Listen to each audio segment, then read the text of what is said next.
ओम शांति। ओम शांति। तो आज विशेष एक बहुत अच्छा विषय पर चर्चा करेंगे।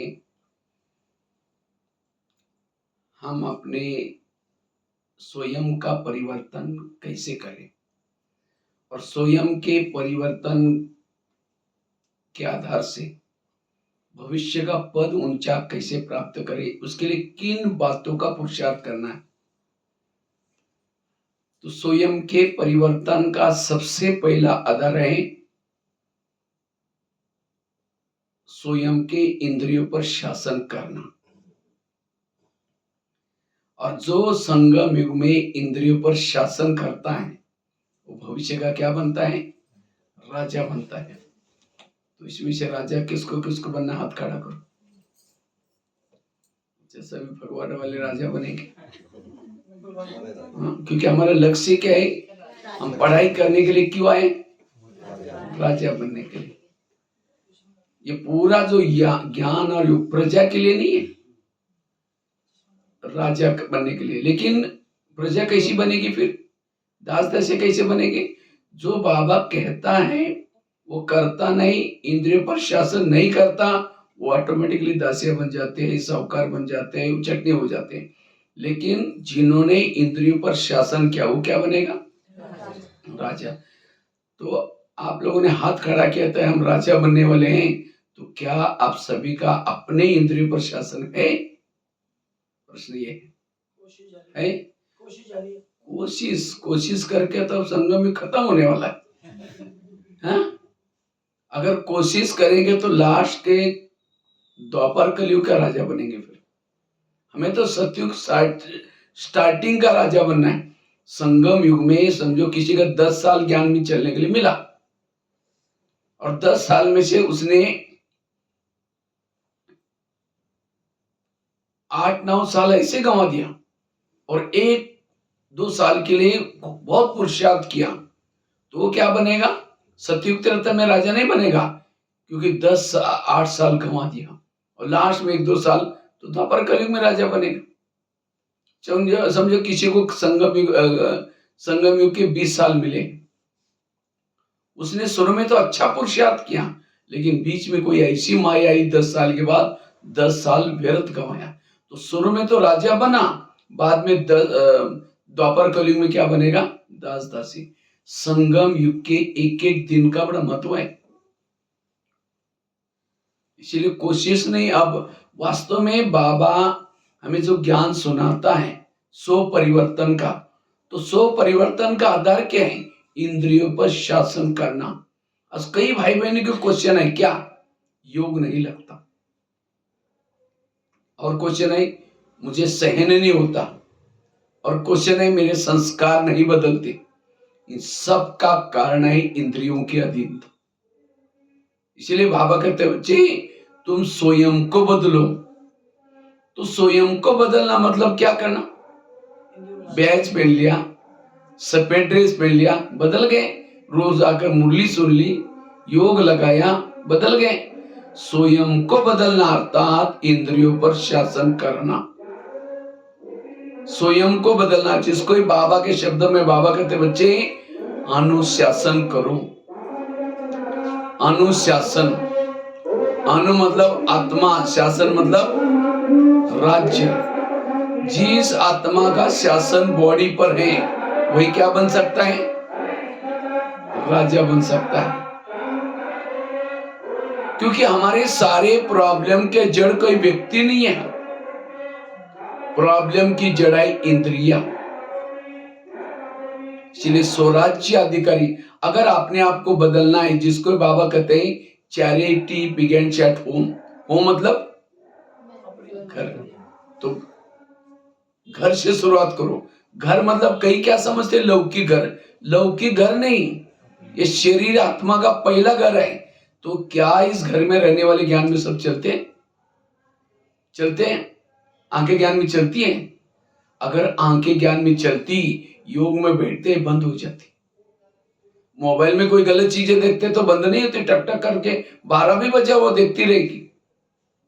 इसका मतलब आंखें ज्ञान में नहीं चल रही। कान ज्ञान में चलता है, अगर कान ज्ञान में चलता, कोई परिचिंतन सुनाता, और क्या हुआ, और क्या हुआ, नहीं सुनता, फिर कहते नहीं मुझे नहीं सुनाना। अगर मुख ज्ञान में चलता, परिचिंतन क्यों करता?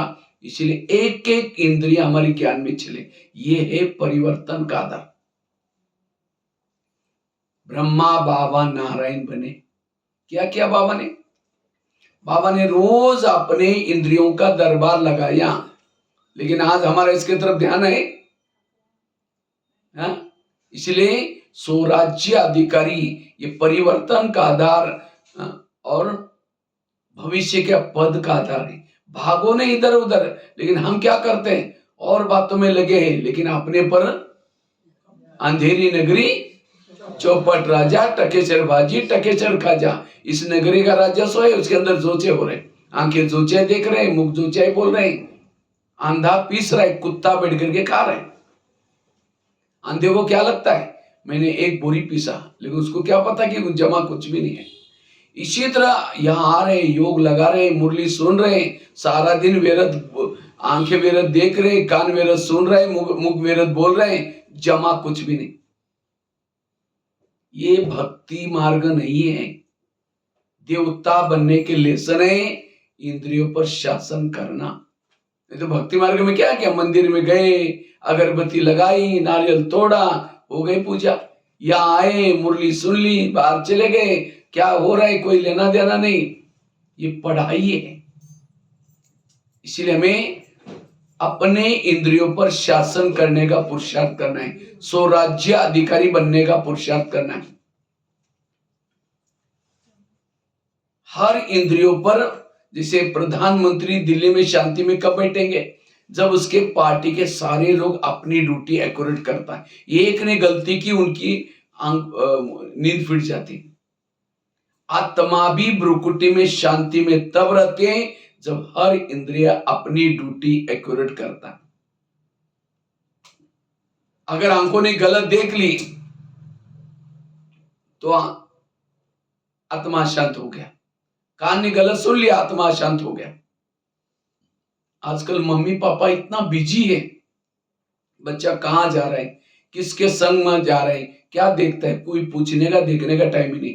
इसी तरह आज हम अपने आप में इतने व्यस्त हैं, मेरी आंखें क्या देख रहे हैं, मेरा क्या कान क्या सुन, पूछने का टाइम ही नहीं। इस दुनिया पर शासन वही कर सकता है जिसने इस दुनिया पर शासन किया। इस दुनिया की ये सैंपल दुनिया है। दुनिया में 3 लोग हैं, शरीर में भी, आत्म लोग। दुनिया 5 तत्वों की बना है, शरीर भी 5 तत्व। दुनिया में 70% पानी है, शरीर में भी 70% पानी है। दुनिया में 950 करोड़ लोग हैं, 950 करोड़ आत्माएं हैं, शरीर में भी 950 करोड़ सेल्स से बना हुआ शरीर। पूरा ये दुनिया के सैंपल, जो इस दुनिया पर शासन करता है दुनिया में, इसको कहते हैं अनुशासन।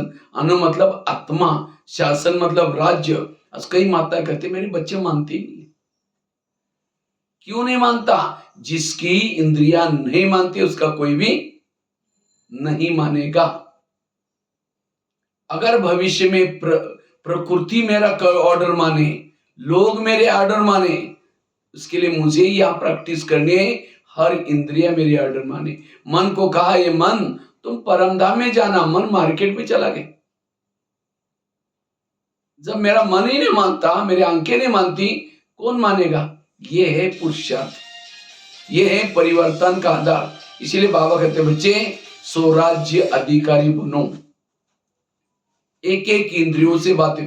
मुझे लगता है सारे गीता का सार यही है, हे अर्जुन तुम अपने घोड़े की लगाम अपने हाथ में रखो। तो हमारी घोड़े कौन से? कान, मुंह, आंखें। नौका पानी के ऊपर से जाएगी, पार कराएगी। नौका के अंदर पानी आएगा तो क्या करेगी? डुबा देगी। जो इंद्रियों को चलाता वो पार हो जाता है, जिनको इंद्रियां चलाते वो डूब जाता है। इसलिए स्वराज्य अधिकारी का पुरुषार्थ। भविष्य में राजा कौन बनेगा, दासी कौन बनेगी, साहूकार कौन बनेगा, सिस्टम है, ज्ञान में चलता है, धन से सेवा नहीं करता, ज्ञान भी दूसरों को नहीं सुनाता, इंद्रियों के भी अधीन है, वो क्या बनता है भविष्य में? दास दासी।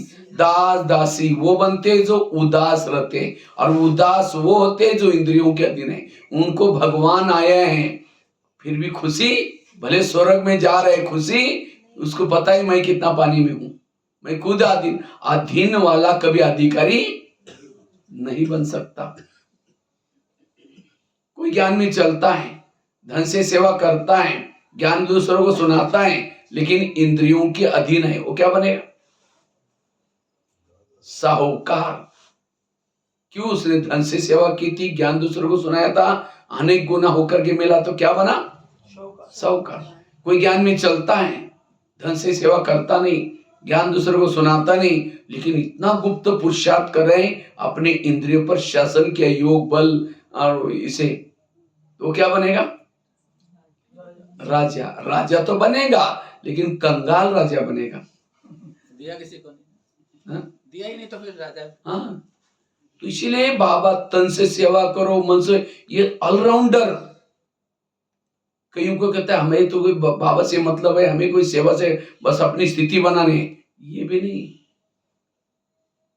और कोई ज्ञान में चलता है, धन से सेवा करता है, ज्ञान दूसरों को सुनाता है, इंद्रियों पर शासन है, वो है संपन्न राजा।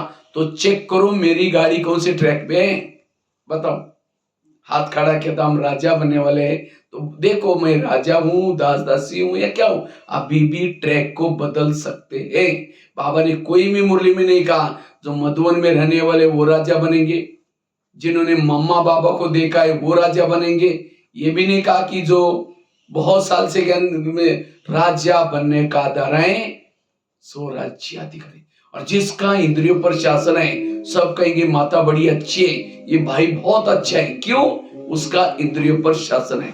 ये है परिवर्तन का आधार, ये है देवता बनने का बड़ा इंपॉर्टेंट। मुझे लगता है ब्रह्मा बाबा ने दो ही बातों के ऊपर अटेंशन दिया। बाबा की एक डायरी मिली थी, और बाबा उस डायरी में रोज अपने इंद्रियों का दरबार लगाते थे। लेकिन आज हमारा ध्यान है इसके तरफ। आज फेसबुक में, व्हाट्सएप में ऐसी कोई चटपटी बातें आ रही हैं, जो मूल जो लेसन है उसको हम छोड़ दें, बाकी और बातों में लगे।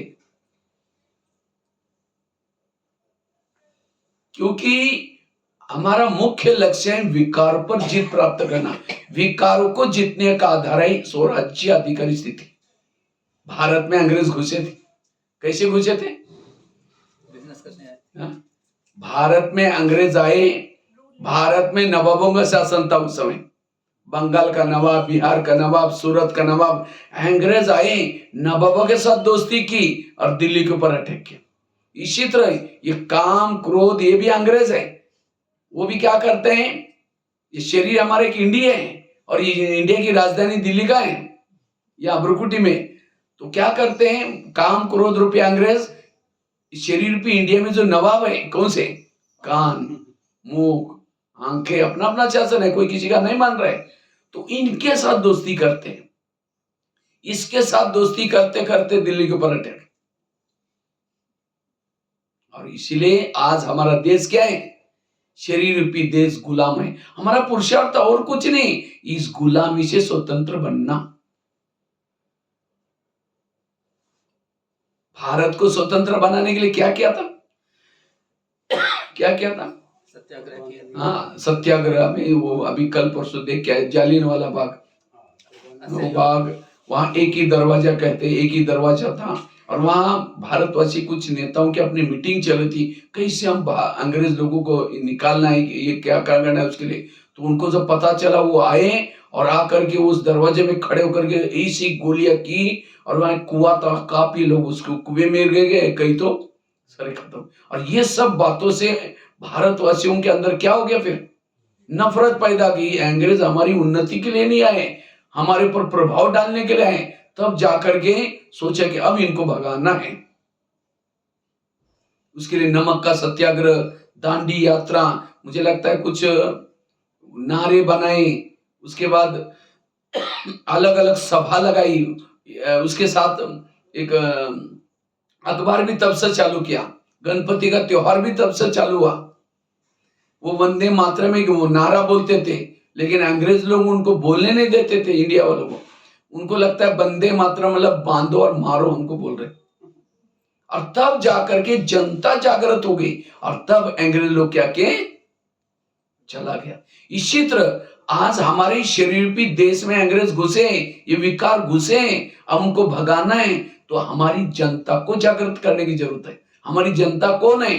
आंखें, मुख, कान, मन, बुद्धि। और जब तक ये जनता के अंदर विकारों के लिए नफरत नहीं आएगी तब तक ये विकार नहीं जाएंगे। आज हमारी इंद्रियों के अंदर विकारों के लिए आकर्षण है और आत्मा कहता है माया गोव्याग असंभव है। ऐसे कितने भी संगम युग बीतेंगे आप मायाजीत बन ही नहीं सकते। इस युद्ध के मैदान में इंद्रियों का सहयोग जरूरी है। अगर इंद्रिय आपको सहयोगी नहीं बनते आप अकेले युद्ध में विजय नहीं बनेंगे। इसलिए हमें क्या करना है? इन इंद्रियों का सहयोग लेना है और हर इंद्रिया कहे कि माया गो भाग। इसलिए ब्रह्मा बाबा ने क्या किया? रोज अपने दरबार लगा करके इंद्रियों की जागृति की और तब जाकर के माया, इस शरीर में एक किला है और इस किले में हम आत्मा राजा रहता है। पहले वो कई जाते ना देखने के, फोर्ट है, कहते बड़ा पुराना यहाँ राजा रहता था। असली ये किला है हमारा, बहुत पुराना राजा रहता है इसके अंदर। और इस किले के कई दरवाजे, कौन से? कान, मुंह, आंख। लेकिन इस दरवाजे में कोई, समझो किले में कोई जाता है उसकी चेकिंग होती है, कहाँ जा रहा है, क्यों जा रहा है। इसी तरह आज इस शरीर पे किले में कोई भी रोकने टोकने वाला कुछ भी बातें देख रहे, कुछ भी सुन रहे, कुछ भी ये कर रहे। और इसीलिए आज आत्मा की हालत गंभीर है। इसलिए इस किले के दरवाजे को हमें मजबूत करने की जरूरत है। ये विकार कहीं बाहर से नहीं आते, कान के द्वारा, आंखों के द्वारा, मुख के द्वारा, मन के द्वारा, बुद्धि के द्वारा। आज ये किले में जो आत्मा की रक्षा करने वाले हैं वो रक्षक ही भक्षक बने। पाकिस्तान के बॉर्डर पर कोई सैनिक बैठा है सिक्योरिटी के लिए, देश की रक्षा के लिए, और कोई आतंकवादी आता है, कहता है 500 की थैला ले लो नोटा का, मुझे अंदर जाने दो। अगर उसको लगे अरे 500 की नोटा मैं जिंदगी में सर्विस करूं तो भी नहीं मिलेगा, दो और जाओ। अब कितने लोगों को मारेगा वो? इसीलिए वो सैनिक को नोट प्रेमी नहीं, देश प्रेमी बनने की जरूरत है। इसी तरह आज हमारी रक्षा करने वाले कौन है? बॉर्डर पर कान, आंखें, मुख, मन, बुद्धि। लेकिन ये रक्षक ही भक्षक बने और इसलिए इनकी रोज सवेरे शाम निगरानी करना जरूरी है, पेट्रोलिंग करना जरूरत है। और तब जाकर के उनके अंदर वैराग आएगा और तब राजा बन सकते हैं, तब विकारजीत बन सकते हैं। इसलिए स्वराज्य अधिकारी सो विश्व राज्यकारी अधिकारी। जैसे प्रधानमंत्री को कोई गाली देने वाला पत्र लिखेगा यहां से, वो पत्र उसका कहां जाता है? पहले उसके पीए के पास जाता है। पीए पढ़ेगा, कहेगा यार फालतू आदमी क्या लिखता है, इतना अच्छा काम कर रहा है, मना उसका पीए हितैषी। तो हमें कोई गाली देता है, हमारा पीए कौन है? कान। तो कान फटाफट आत्मा तक पहुंचा दे, देखो हमको गाली दी, गाली दी, गाली दी, तो मुख डिस्टर्ब हो गया, मन डिस्टर्ब हो गया, बुद्धि डिस्टर्ब, सारी इंद्रिय डिस्टर्ब हो गई। और सवेरे के 4 पेज की मुरली सुनी थी, उसके लिए कान नहीं बोलता, बाबा ने ऐसा बोला, उसको निकाल लेता है। इसका मतलब कान मेरे आत्मा का हितैषी नहीं है। सभी अपना मोबाइल को साइलेंस मोड में रखो, क्योंकि सबका ध्यान फिर सभी साइलेंस में एक बार कर दो, नहीं तो फिर भगत तो यहाँ भी नहीं छोड़ेंगे, घंटी बजाते रहेंगे। जैसे मंदिरों में भी चैन से बैठने नहीं दिया, बार बार घंटी बजाते रहे। तो संगम युग की मंदिर की घंटी ये है मोबाइल। हाँ, इसलिए कभी कभी भक्ति मार्ग में हम क्या करते थे? उपवास करते थे। इसी तरह आप लोग भी सप्ताह में 1-2 बार मोबाइल का उपवास करो, बिना मोबाइल का यहाँ आओ। पहले क्या मोबाइल था? 2 दिन मोबाइल बिल्कुल रखना ही नहीं पास में, ये है सच्चा उपवास। बुद्धि बाबा के पास जाएगी। तो बात चल रही थी, हमें रोज क्या करना है? इन इंद्रियों का दरबार लगाने की जरूरत है। ये बहुत इंपॉर्टेंट लेसन है। अगर आप ये नहीं करते हैं तो राजा कैसे बनेंगे? तो हम रोज अपनी इंद्रियों का दरबार कैसे लगाएं, कैसे उनसे बातें करें, रोज अमृत वाला, क्योंकि शिव बाबा हमें दोस्त के रूप में मिला है। क्या मिला है? एक दोस्त मिला हुआ है। वो दोस्त कहता है यार मेरा दोस्त ये राजा था, कितनी अच्छी इसकी खुशी था, लेकिन ये तो बिल्कुल कंगाल हो गया। कहता है तुम मेरे पास आओ, मैं तुमको ताकत देता हूँ, ट्रेनिंग देता हूँ। इसलिए अमृत वाला उसके बाद जाना है हमें, क्योंकि अमृत वाला वो ताकत देता है हमें। तो अमृत वाला जाकर के उसे शक्ति लेकर के आना है। फिर जब आए, शरीर हमारा एक देश है, शरीर का हमारा ऑफिस है, ऑफिस में आकर के सभी से गुड मॉर्निंग बोलो और सभी से बात करो। फिर कैसे बात करनी है? सबसे पहले बात करो कान से। हे मेरे कान, तुम मेरे इस राज्य के शान हो, अगर तुम ना होते मैं ईश्वरी महावाक्य कैसे सुनता। इसलिए हे कान, तुम्हारा बहुत बहुत धन्यवाद, और मेरा तुम्हारे पर विश्वास है, इसलिए मैंने तुमको बॉर्डर पर रखा है। कान का है बॉर्डर पर, लेकिन मेरा तो तुम्हारे पर विश्वास है 100%, इसलिए मैंने विश्वास के साथ बॉर्डर पर रखा है। और तुम मेरा खाते हो, मेरे राज्य में रहते हो। क्योंकि कान जिंदा क्यों है? आत्मा का कमाया हुआ खून सप्लाई होता है। अगर कान थोड़ा डिस्टेंस में होता, जिंदा रहता। तुम खाता है मेरा और मुझे धोखा दे रहे हैं। आज मैं मेरे दोस्त के पास गया था, उसने तुम्हारे लिए कुछ इशारे दिए। इसलिए हे कान, आज से तुम्हें कोई भी प्रकार की व्यर्थ बातें नहीं सुनिए। अगर सुनेगा, मैं रात को सोने के पहले दरबार लगाने वाला हूं 10 बजे, रात को 10 बजे। ये कब बोल रहे हैं? सवेरे अमृत वेले के बाद। और ये भी नहीं समझना है मुझे कुछ पता नहीं चलता, क्योंकि आजकल इस शरीर रूपी किले के चारों तरफ से मैंने सीसी कैमरे का प्रबंध किया है। आजकल होता है ना ऑफिस में, इधर उधर सभी कैमरे लगे रहते हैं, कौन आया कौन गया सारा पता चलता है। इसलिए हे कान, अगर उस सीसी कैमरे के रिकॉर्ड में कुछ गलत सुनाई देखा, मैं सजा दूंगा। आगे चलो मुख के पास। हे मुख, तुम भी मेरे इस राज्य की शान हो, अगर तुम ना होते मैं ईश्वरीय महावाक्य दूसरों को कैसे सुनाता, कैसे दुआ देता। तुम्हारे कारण मुझे बहुत दुआएं मिल रही, लेकिन कभी कभी तुम परचिंतन की बातें करते हो, किसी का अपमान करते हो। क्या मैंने इसके लिए तुमको रखा है? अगर तुम किसी का अपमान करोगे, मैं तुमको सजा दूंगा। आगे चलो आंखों के पास। हे आंखें, मुझे 84 जन्म में बहुत आंखें मिली, लेकिन तुम्हारे जैसे भागी चले आंखें कोई नहीं मिली, क्योंकि तुम्हारे द्वारा मैंने सत्यम शिवम सुंदरम को देखा है ना मधुबन में। जिस भगवान को देखने के लिए दुनिया की आंखें तरस रहे, एक सेकंड के दर्शन के लिए, साक्षात्कार करने के लिए, आज उस प्रभु को साक्षात्कार नहीं, साक्षात देखा हुआ है, घंटे बोलते हुए, चलते हुए, खाते हुए। और एक बार नहीं, कई तो 4-5, 5-5, 10 बार मिलन मना कर आए। तो आंखों से बात करो। हे आंखें, क्या तुम्हारा पेट नहीं भरा? तुम इस संसार की व्यर्थ बातें क्यों देखते हो? अगर देखेगा, मैं तुमको सजा दूंगा। आगे चलो पांव के पास। ये पांव, तुम भी मेरे इस राज्य की शान हो, अगर तुम ना होते मैं सेवा करने के लिए कैसे जाता। सेवा की, हाथ ने कर मना सेवा की। आधी दुआ किसको मिली? पांव को। मुख ने भाषण किया, आधी दुआ किसको मिली? पांव को। क्यों? पांव घुटने के ऊपर पूरा शरीर को उठा के लेके आता है। इसलिए कोई भी व्यक्ति आता है, उसके चरण छूते। चरण में आत्मा नहीं है, क्योंकि चरण ने इस व्यक्ति को लाया। लेकिन कभी कभी हे चरण, तुम किसी का परचिंतन करने के लिए लेके जाते हो। परचिंतन किया मुख ने, आधा पाप किसके पर चढ़ा? पांव के ऊपर। अगर पांव कहता है नहीं मैं राजा का खाता हूं, राजा के गैस में रहता हूं, मैं राजा के लिए बेईमानी का काम नहीं करूंगा। हे मुख, तुमको जाना है, तुम जाओ, पर चिंतन करके आज नहीं कल 2-4 दिन के बाद आओ, मैं नहीं आऊंगा।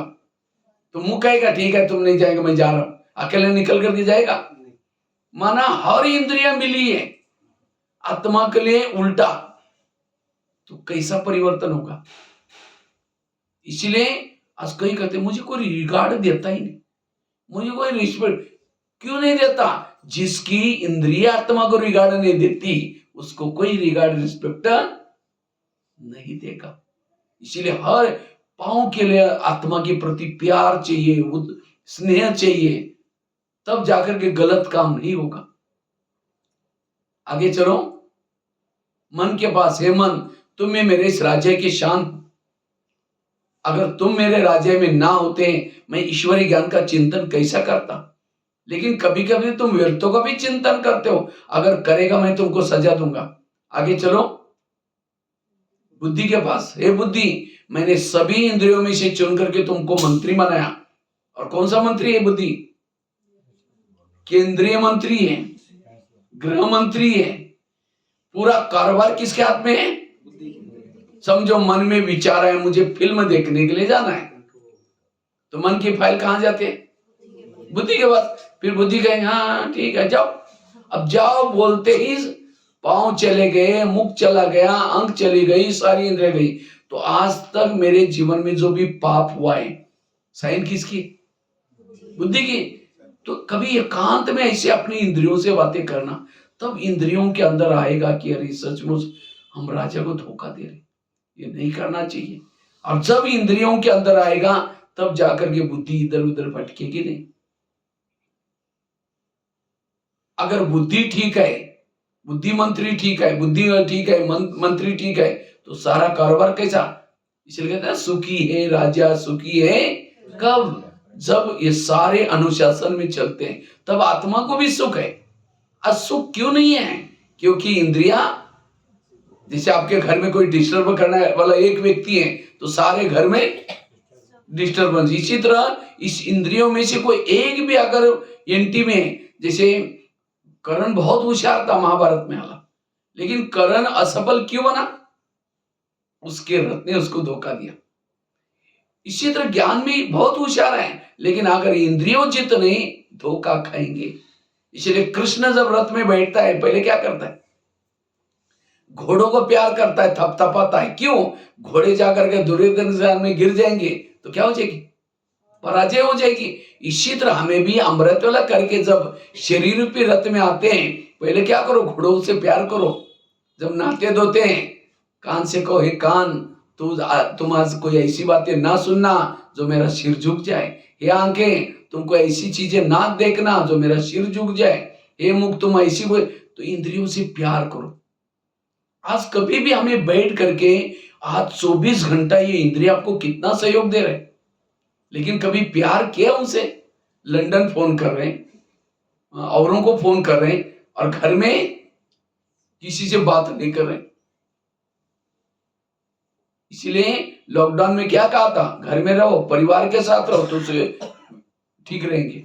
इसी तरह संगम युग में हमें इस घर में रहना है और इनसे ठीक करना है। इनका भी सर्टिफिकेट चाहिए आपको। जब मधुबन में दादी प्रकाशमणि थी, दादी जी जब भी कहीं बाहर जाती थी क्या करती थी? सभी निवासी वालों को इकट्ठा करती थी।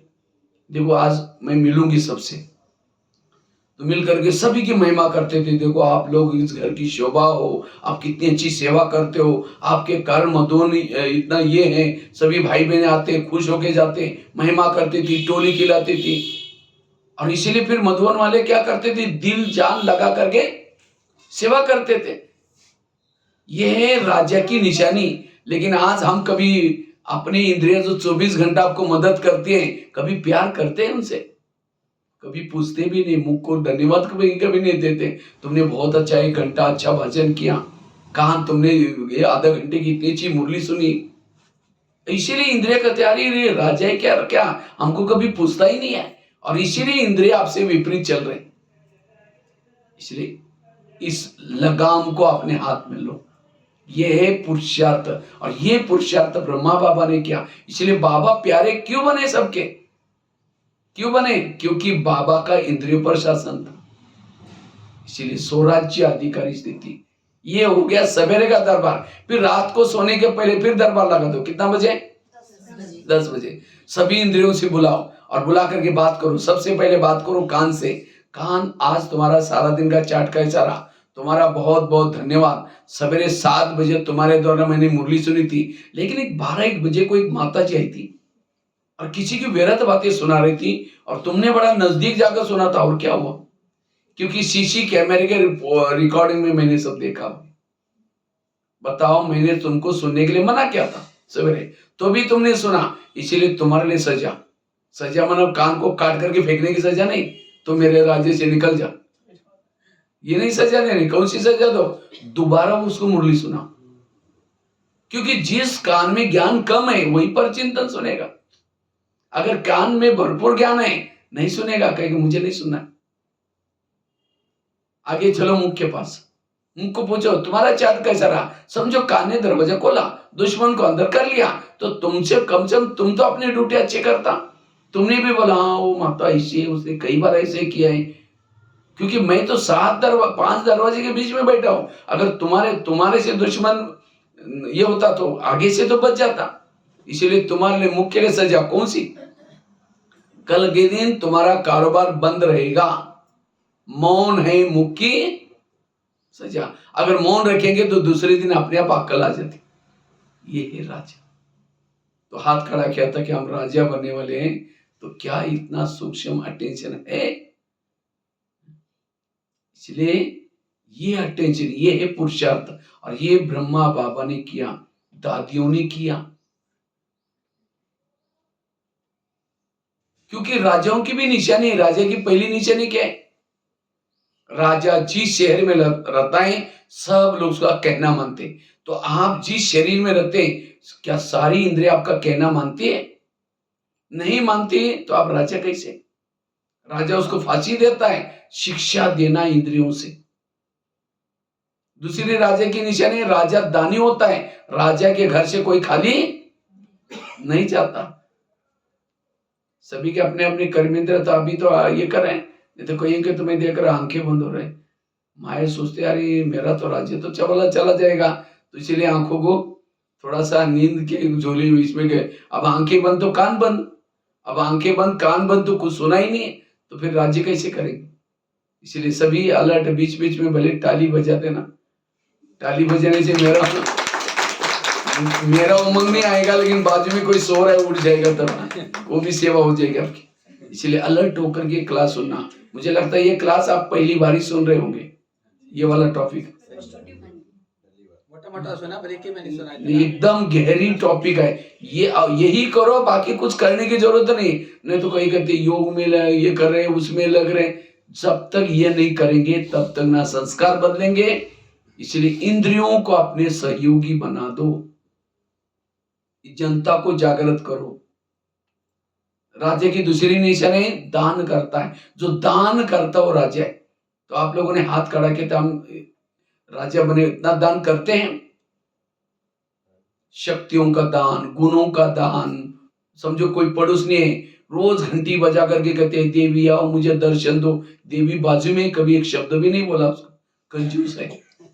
यहां से जा रहे दिल्ली, बस में बैठे, एक बाजू में कोई बैठा, एक शब्द भी उसको सुनाई नहीं ज्ञान का, कंजूस राजा।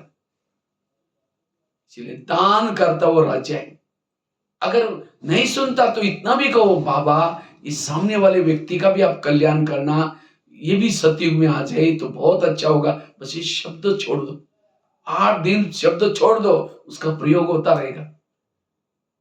इसलिए कोई अंधा व्यक्ति गटर में गिर रहा है, जिसको आंखें हैं, क्या मजा करता रहेगा? उसका रहम तो आएगा ना भाई। इसी तरह कोई कहां जा रहे हैं, जिसको बाबा के बजाय कहीं और जा रहे हैं, इसका मतलब खड्डे में गिरने जा रहे हैं, तो रहम तो आना चाहिए ना। हमको तो बाबा ने सारे सब कुछ बताया। इसीलिए बाबा कहते हैं दान करने के संस्कार चाहिए। कहीं को क्या लगता है हम ब्रह्मा कुमारी में आएंगे, हमको सब मिलने वाला है, ये हमारी गलत फहमी। यहां आएंगे तो सब कुछ मिलेगा ऐसा नहीं है।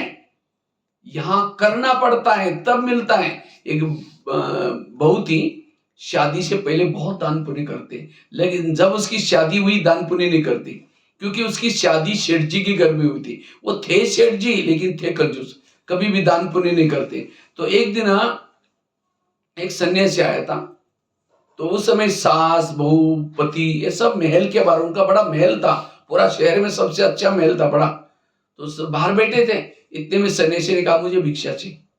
तो बहू कहते मैं बासी खाती और भूखी सोती, तुमको कहां से दो? तो सास को तो बड़ा गुस्सा है, ये क्या बोल रहे, लेकिन सन्यासी था इसलिए कुछ बोला ही नहीं। दोबारा कहा कि मुझे थोड़ी भिक्षा चाहिए। कहते सुना नहीं तुमने, मैं बासी खाती और भूखी सोती, तुमको कहां से दो? सन्यासी चला गया। सास उठी, उसको 2 थप्पड़ लगा दिया, तुमने तो मेरा नाम बदनाम किया। इतना बड़ा घर में रहते हैं, महल में रहते हैं, और कहते हैं बासी खाती हो। कहते मैं रोज बासी खाती हूं। आज मेरी शादी शेठ जी के घर में हुई है, ये मेरे पूर्व जन्म में जो पुण्य दान किया था उसका मैं खा रहे। तो कौन सा हुआ फिर? बासी। और भूखी कैसी सोती है बोला, फिर पूछा, कहते हैं अगले जन्म के लिए आप मुझे कुछ करने नहीं दे रहे, इसीलिए मैंने कहा मैं भूखी सोती हूँ। तो उसको लगा बात तो सही है, कहते हैं ठीक है, जो घोड़े के जो चने पीछे है उसको दिया करो। तो ये रोज देती है। एक दिन उसको लगता है मैं अगर चने दूंगी अगले जन्म में मुझे क्या मिलेगा, बुरी की बुरी चने मिलेंगे। फिर कहते हैं साज इसी तरह कहीं हम बासी खा करके भूखा तो नहीं सो रहे, आज इतना तरौटी बाबा की पालना मिल रहे, ज्ञान मिल रहा है, ये कौन से जन्मों का फल है? पिछले 63 जन्मों में जो दर दर में भटके थे, व्रत किया था, उपवास किया था, उसका फल ये ज्ञानामृत मिल रहा है। आज लोग तो पानी को अमृत समझ करके क्या कर रहे हैं, माथे लगा रहे, ये लगा रहे, असली अमृत आप पी रहे।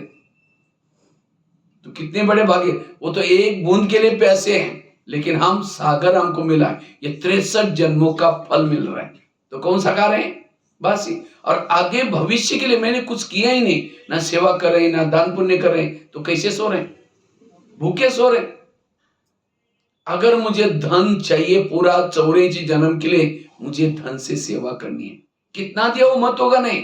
दादी कहती थी अपने प्रॉपर्टी के 4 हिस्से करो, एक वर्तमान में यूज करो, एक भविष्य के लिए कुछ रखो, बैंक में भी रखो, साथ में उस पॉकेट खर्चा भी रखो, सेंटर में भी दो, मधुबन में भी दो।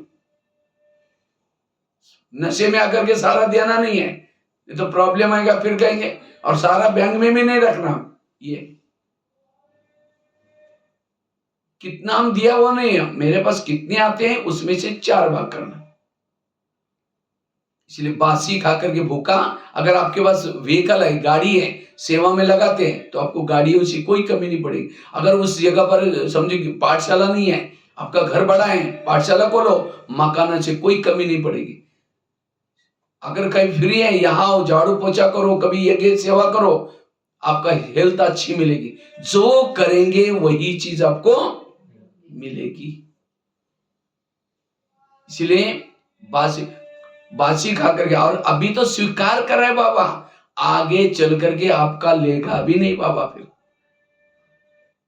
जैसे 1500 की नोटा बंद हो गई, लोगों ने क्या किया, ला करके भंडारी में डाल करके सफल करने की कोशिश की। ले सकते थे, 2 महीना का कुछ ये था, मुद्दत था, 2 महीने तक आप उसको बैंक को से चेंज करके ले सकते थे। लेकिन मधुबन से डायरेक्शन आया क्या, कृपया कोई भी 1000 और 500 की नोटा भंडारी में ना डाले। और पहले डालने के लिए बोलते तो हाथ थर थर कांपता था, डालू ना डालू, 5000 के 500 के, और जब बंद हो गया तो फिर फटाफट। इसलिए आगे चल करके बाबा की धीरे धीरे प्रत्यक्षता होना शुरू हो जाएगी। अभी देखो बड़े बड़े भी ज्ञान में चलना शुरू किया, द्रौपदी मुर्मू। आजकल तो गीता के जो सम्मेलन में पता चल रहा है लोगों को, गीता का भगवान कृष्ण नहीं शिव है। जब ये प्रत्यक्षता होगी, लोग कहेंगे हमारा ये ले लो, हमारा प्लॉट ले लो, हमारे मधुबन से डायरेक्शन आएगा, बाहर बोर्ड लगा रहेगा, कृपया यहाँ कोई भी धन प्रॉपर्टी देने की कृपा ना करे। स्टॉप। इसलिए जो करना है अब कर लो। इसलिए हमें बासी खा करके भूखा नहीं कर, दान करने के संस्कार, जो देता है वो देवता है, वो है राजा। तीसरी राजा के नीचे ने राजा शिकार करता है। राजा शिकार किसकी करता है? चुहा मार करके, डंडी को बांध करके पूरा शहर में नहीं घुमाता। अब लोग आकर के बाहर देखे, अरे ये चुहा मार के है, अरे ये तो बच्चे भी मारते, ये राजा होते भी इतना बड़ा ये, और ढिंडोरा पिटोगा सबको दिखा रहे, लोग तो हंसेंगे ना। इसलिए राजा किसकी शिकार करता है? शेर की, खूंखार जानवरों की। तो इसी तरह आपको भी राजा बनना है तो शिकार करने के संस्कार चाहिए। ऐसे नहीं कि 2-4 दिन के बाद मरने वाले बूढ़े को ज्ञान सुना के और बड़ा खुश हो गया शिकार करके, वो चुहा भी हो गया। इसलिए शेर की शिकार करो, एक आने के बाद 10 लोग आ जाए उसके साथ में, वो शिकार करो। तो आप लोगों ने हाथ खड़ा किया था, हम राजा बनने वाले हैं। कितने शेर मारे बताओ? किसने किसने आज तक शिकार किया, मैंने इसको इतने लोगों को ज्ञान में चलाया, ऐसे बताओ कौन कौन है? हाथ खड़ा करो। नहीं चलाया, पक्का बीके होना चाहिए, वो रेगुलर स्टूडेंट। मेरी बहन समर्पित होने लगी। ये अभी एक के ऊपर राज्य करेंगे। राजा की प्रजा कितनी होती? और भी है पर एक बहन जो समर्पित होने लगी। ये अब ये एक दो को राजा बनने के लिए प्रजा बनाओ। बाबा रोज कितना कहते हैं, बच्चे मंदिरों में जाओ, बच्चे वहां जाओ, हम सुन लेते हैं। आज मुरली बड़ी अच्छी थी, बहुत अच्छी, अब प्रैक्टिकल किया ही नहीं उसको, इसलिए उसको करना है। तो प्रजा, मुझे तो बड़ा शौक है ये शिकार करने का, इसीलिए हमेशा पूरा साल में बीच बीच में कहीं तमिलनाडु की तरफ, कहीं पंजाब की तरफ, कहीं ना कहीं जाते हैं, और एक टूर में तो 10-12 शेर तो मर ही जाते। इसलिए शिकार करने का शौक चाहिए, सेवाओं का शौक चाहिए। इसलिए बाबा कहते हैं आज प्रधानमंत्री बनने के लिए या मिनिस्टर बनने के लिए कितना जब बड़ी बड़ी सभा लगा करके, अब 5 साल की खुर्ची, अब वो भी पता नहीं रहेगी नहीं रहेगी, भरोसा भी नहीं। लेकिन आप लोगों को तो 21 जन्मों की बादशाही मिलने वाली है, तो कितनी बड़ी बड़ी सभा लगा करके, कितनी, बाबा ने खुद नहीं मना किया, कितना दे सकते हैं। इसलिए सेवा करें, वो है राजा। लेकिन याद रखना, शेर की शिकार बड़ी सावधानी से की जाती है। ये तो कई बार पेपर में आता है, कोई शिकार करने के लिए गया था और शेर ने उसको फाड़ कर रख दिया। इसी तरह कईयों को नशा चढ़ जाते हैं, जाकर के किसी को ज्ञान सुनाने की कोशिश करते हैं। आजकल हम ब्रह्मा कुमारी में जाते हैं, स्वयं परमात्मा है, आप भी चलो ना, दुनिया विनाश होने वाले। कहते अच्छा अभी ब्रह्मा कुमारी में फंस गए क्या? वहां बाहर का खाना नहीं खाते हैं, फैशन नहीं करते हैं, ब्रह्मचर्य का पालन करते हैं, ये कोई लाइफ है क्या? इसीलिए दुनिया, अरे खाओ पियो मौज करो, ये क्या है? ओम शांति, कल से आना ही बंद कर दिया ना? वो शेर ने उसको मार दिया। इसलिए पहले खुद पक्के बनो, निश्चय बुद्धि बनो। अगर कोई, इसलिए शिकार करते समय क्या लेके जाते हैं? तलवार, ज्ञान, ढाल, ये सारे अस्त्र शस्त्र लेके जाते हैं। अगर उसने ये भी किया तो तुरंत तलवार लगा करके या ऐसे बच के आते हैं। इसी तरह अगर समझो हम किसी को सुना रहे हैं, वो ऐसे वैसे बोल रहे हैं, तो ड्रामा रूपी ढाल सामने लगा दो, ये मेरे कुल का नहीं, कुल का नहीं, कुल का नहीं करके बच करके वापस आ जाओ पीछे। इसलिए कई कहते सुनता ही नहीं, बहुत सुनाते हैं। इसका मतलब आपके पास जो ज्ञान के तीर हैं उसके अंदर धार नहीं है। इसलिए योग से धार लगा दो, खुद पहले करो फिर कहो, तीर लगेगा उसका। अच्छा नहीं सुनता तो कम से कम उसको जाली में तो फंसाओ। ये सेंटर क्या है? फगवाड़ा में सेंटर बना कर रखा है, यहाँ जितने भी शेर रहते हैं उनको फंसाने के लिए जाली है। तो कम से कम मीठा मीठा बोल करके लेके आओ, मारने का काम भाई ने कर ही दे। लेकिन जिसने लाया उसके लिए आधी दुआ मिल जाएगी। अगर वो नहीं सुनता दूसरे को फंसाओ दूसरे दिन। लेकिन हमें महीने में एक को बीके जरूर बनाना है। महीने में एक, तो साल का कितना साल हो गया? 12। और शेयर होल्डर बनाओ। आज आपको पुरुषार्थ में मेहनत क्यों लग रहे हैं? क्योंकि आपके शेयर होल्डर को ही, और दादियों की स्थिति अच्छी क्यों? उन्होंने शेयर होल्डर बहुत बनाए। वो बाबा बाबा करते, आधा हिस्सा तो दादियों के खाते में भी जमा होता है। इसी तरह आज आपके खाते में कोई, आपको खुद अकेले हैं, शेयर होल्डर बनाओ। सेवा, वो है राजा। और राजा की निशानी क्या होता है? पहली बताई, जिस शहर में रहता है सब उसका कहना मानते हैं। दूसरी बताई, दान के संस्कार। तीसरी बताई, शिकार के। और चौथा है, फलों का राजा किसको बोलते हैं?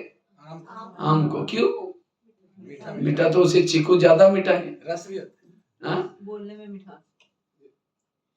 वास्तव में आम फलों का राजा इसीलिए बोला है क्योंकि आम के साथ सबका प्यार ज्यादा है। क्या निशानी है प्यार की? जब सीजन आएगा मुंह में लेके चूसते रहेंगे, निकालते रहेंगे, डालते रहेंगे, निकालते रहेंगे, डालते रहेंगे, प्यार कर रहे उससे। अब वैसा तो फलों का राजा नारियल को बोलना चाहिए, क्योंकि भगवान को प्रसन्न करता है तो किसको तोड़ते हैं? नारियल को।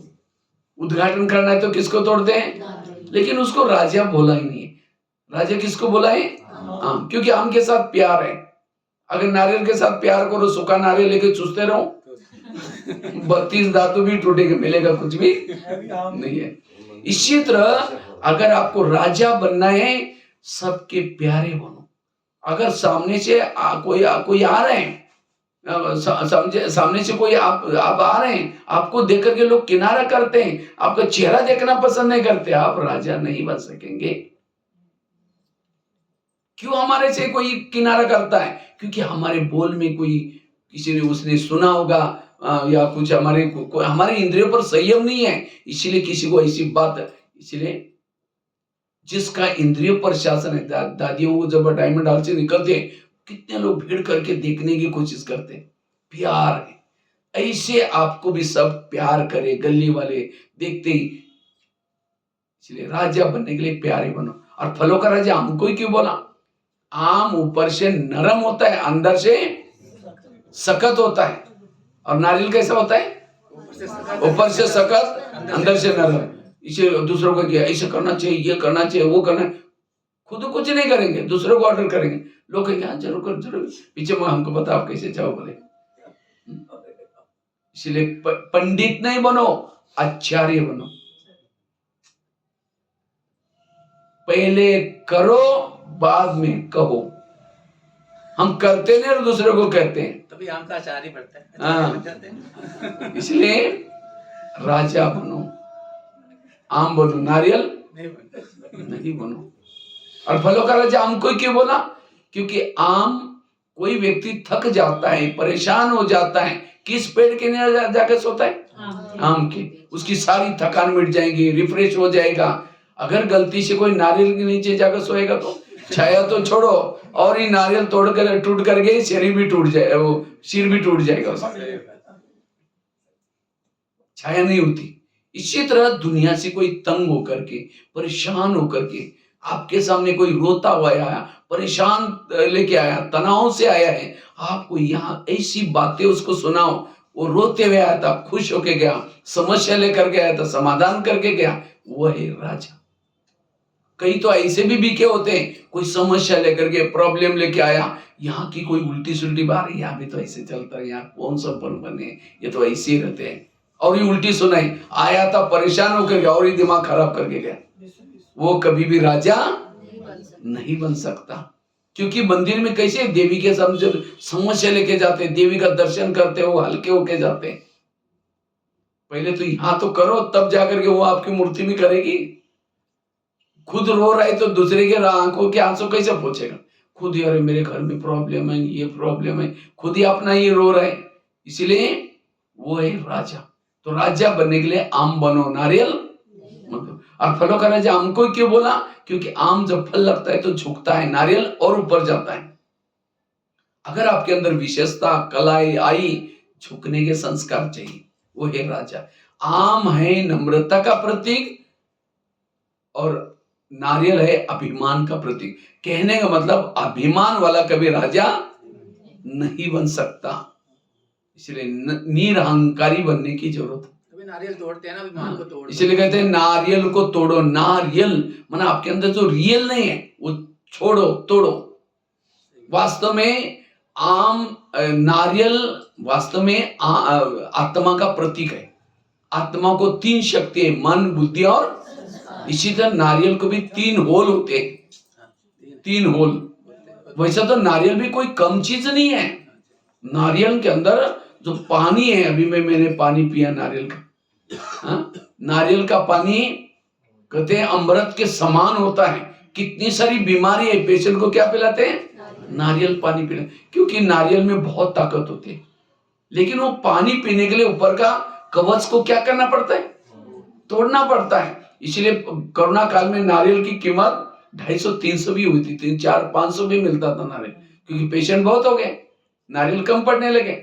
इसी तरह आत्मा के अंदर शांत स्वरूप, आनंद स्वरूप, शक्ति स्वरूप, प्रेम स्वरूप, ओरिजिनल संस्कार बहुत अंदर है। लेकिन उस संस्कार को निकालने के लिए ऊपर का कवच क्या करना पड़ता है? तोड़ना पड़ता है, ज्ञान और योग की छने रतुड़ी से। और जब ओरिजिनल संस्कार, इसीलिए भक्ति मार्ग में केवल नारियल मूर्ति के सामने लाकर रखेंगे नहीं, उसको तोड़ेंगे, सामने रखेंगे, फिर कहेंगे भगवान प्रसन्न हो गए। इसी तरह हमने भी अपना आत्मा रूपी नारियल ला करके छोड़ा है, प्रभु के सामने, शिव जी के सामने अर्पण किया है, लेकिन तोड़ा ही नहीं है। बाबा प्रसन्न नहीं होगा। तो इसलिए 2023 में अपना नारियल तोड़ो और उद्घाटन करते समय जब नारियल डालते हैं, ये धक से जब टूटता है, कहते हैं शुभ मुहूर्त है, मुहूर्त अच्छा है। 4-5 बार मारा, टूटा ही नहीं, कहते हैं कुछ गड़बड़ी। हाँ? इसी तरह बहुत साल से ज्ञान में चल रहे, ओरिजिनल संस्कार निकले नहीं बाहर, इसका मतलब भविष्य का पद आपका ठीक नहीं आए। इसलिए नारियल को तोड़ो। इसलिए तो नारियल को तोड़ने के लिए इंद्रियों पर शासन चाहिए, तो यह है पुरुषार्थ। तो राजा बनने का तो अगर संस्कार को बदलना है, अपने स्वभाव को बदलना है, योगी बनना है, इंद्रियों पर शासन बड़ा जरूरी है। और जो स्वयं का परिवर्तन होगा, आज कई कहते सतयुग कब आएगा, कितना साल बाकी है, ब्रह्मा ये इतना साल तो पूरे हो गया, सतयुग कब आएगा? जब पहले अपने अंदर सतयुग बनाओ। सतयुग का गायन क्या है? एक धर्म, एक राज्य, एक भाषा, एक कुल। तो क्या एक आत्मा का शासन बॉडी पर है? इसलिए ये है राजा बनने का पुरुषार्थ। लेकिन ये इसके लिए आत्मिक स्थिति होना जरूरी। राजा बनने के लिए आत्मिक स्थिति चाहिए। ब्रह्मा बाबा ने एक तो रोज इंद्रियों पर शासन किया, और दूसरा ब्रह्मा बाबा ने मैं आत्मा हूं, चेतोदात्मा, ये आत्मा, आत्मा आत्मा आत्मा का पाठ बाबा ने बहुत पक्का किया। लेकिन आज हमारा इसकी तरफ भी ध्यान नहीं है, और बातों में लगे, लेकिन आत्मिक स्थिति, क्योंकि आत्मिक स्थिति में रहने वाला ही निरंतर योगी है। आत्मिक स्थिति में रहने वालों के अंदर सहनशीलता, धैर्यता, सत्यता, सारे गुण आते हैं। गुणों का पुरुषार्थ नहीं करना है। अगर मेरी आत्मिक मुझे सहन नहीं होता, इसका मतलब मेरे अंदर देह भान है। देह भान को छोड़ो, सहन शक्ति आएगी। जैसे बीज बोया ही नहीं, पानी डाला ही नहीं, तो वृक्ष आएगा नहीं। जब वृक्ष ही नहीं होगा तो फल भी कैसे लगेंगे? इसी तरह मैंने आत्मा रूपी बीज बोया ही नहीं, मैं आत्मा हूं, स्मृति का पानी उसको दिया ही नहीं, तो आपके जीवन रूपी वृक्ष में सहन शक्ति, धैर्यता, सत्यता, ये फल कैसे लगेंगे? इसलिए आत्म अभिमानी स्थिति में रहने का पुरुषार्थ करना है। जो आत्मा के स्वरूप में रहता है, रात को सोया है, योग लगा हुआ है, रास्ते में चल रहा है, योग लगा हुआ है, निरंतर योगी। आत्मिक स्वरूप में रहने वालों को किसी के दोष दिखाई नहीं पड़ते, सब अच्छे नजर आते। आत्मिक स्वरूप में रहने वाला वाणी में बल है, दृष्टि में बल है। अंतिम समय पेपर्स आएंगे चारों तरफ से, उस तमाम पेपरों में पास होने के लिए कौन सी स्थिति चाहिए? आत्म अभिमानी स्थिति चाहिए। क्या क्या पेपर आएंगे? प्रकृति के पेपर आएंगे। डर लगेगा, भय लगेगा। अगर डर करके आप शरीर छोड़े, सतयुग में नहीं आएंगे, क्योंकि सतयुग के बच्चे कभी रोते नहीं।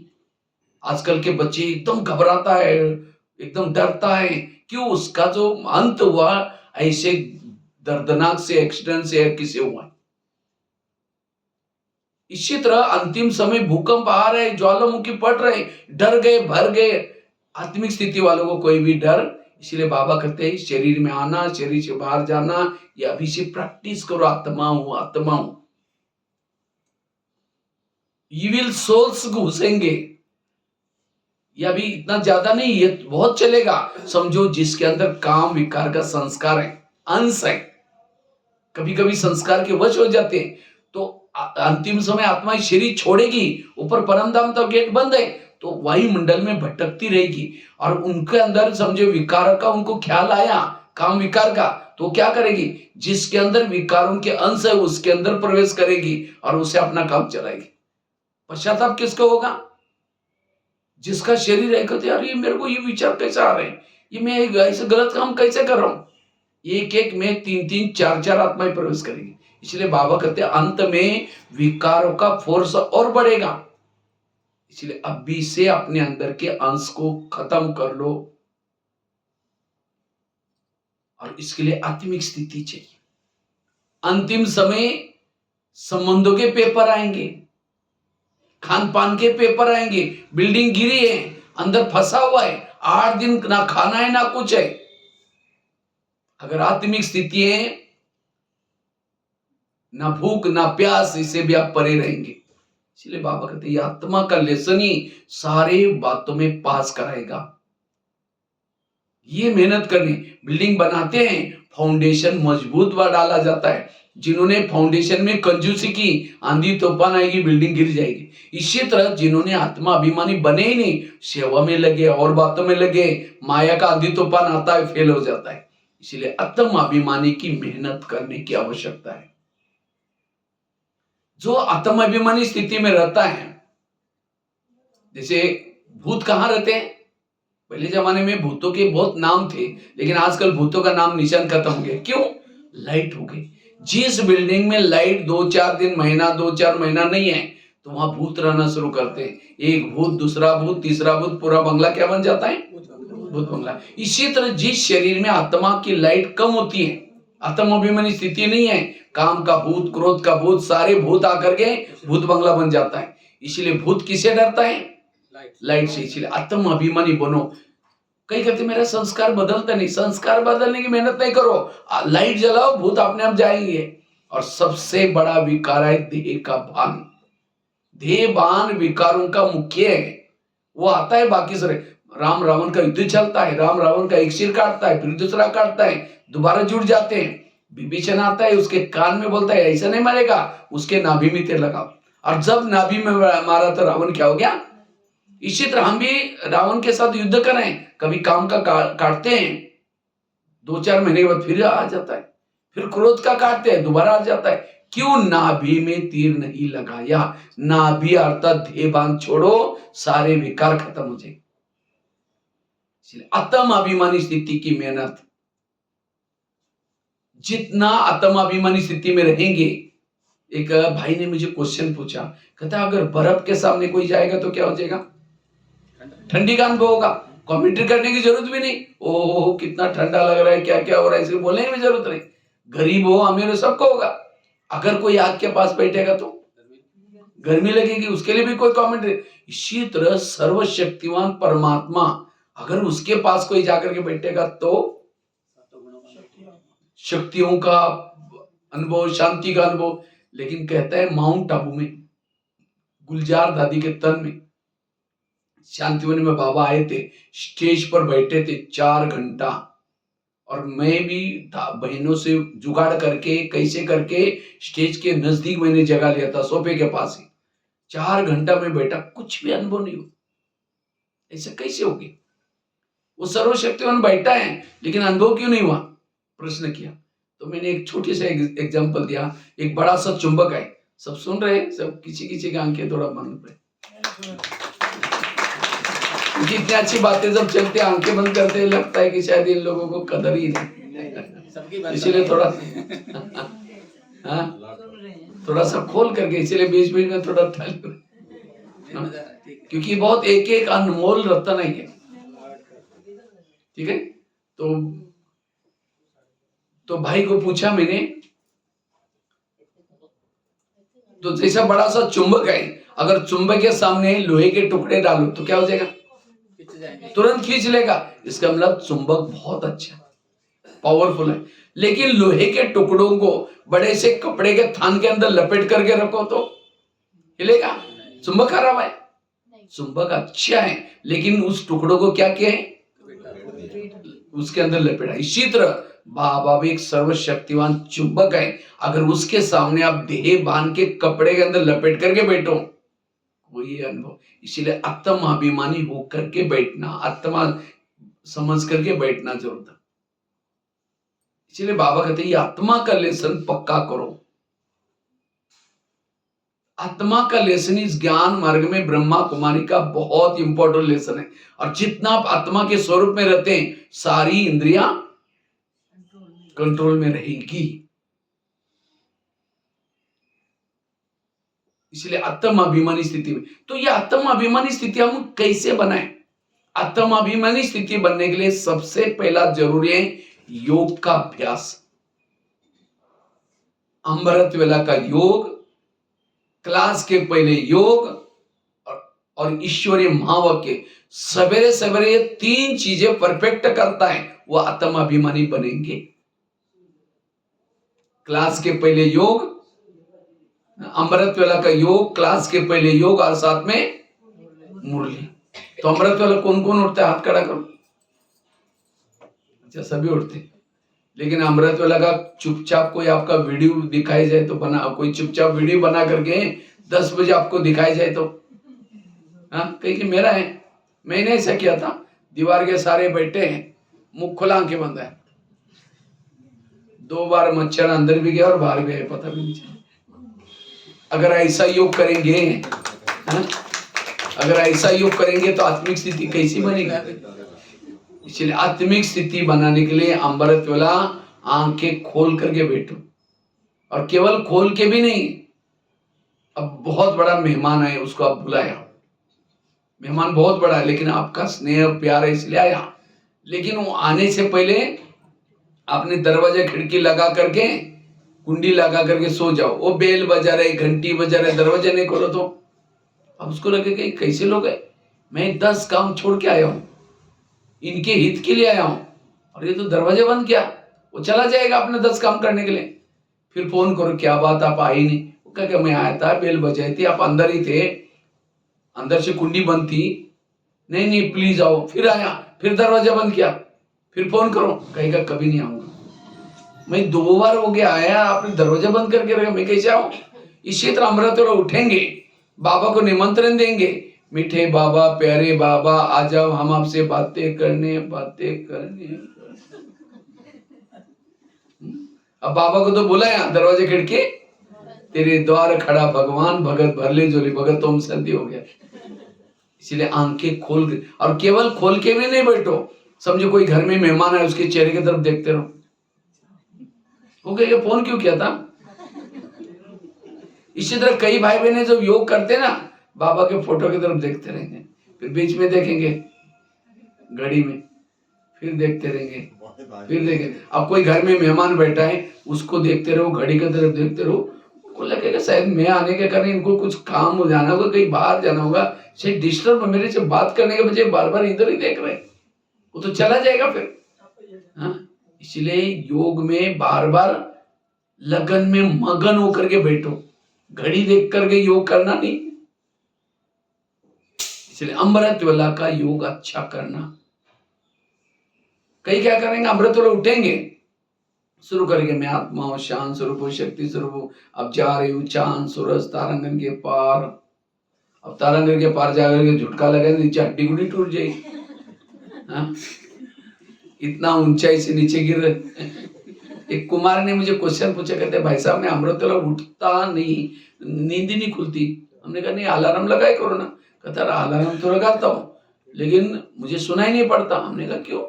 कहता मैं सोने के लिए परमधाम में जाता हूँ ऊपर, और अलार्म तो धरती पर बजता है, वो भी बेड पर। अब इतना लंबा डिस्टेंस कैसा सुनाई? अलार्म साथ ही ले जा करो। हाँ? देखो कैसे कैसे। एक कुमारी ने मुझे क्वेश्चन पूछा, कहते भाई साहब मैं अमृत वेला उठती हूँ, लेकिन परमधाम में ऊपर नहीं जाती हूँ। हमने कहा क्यों?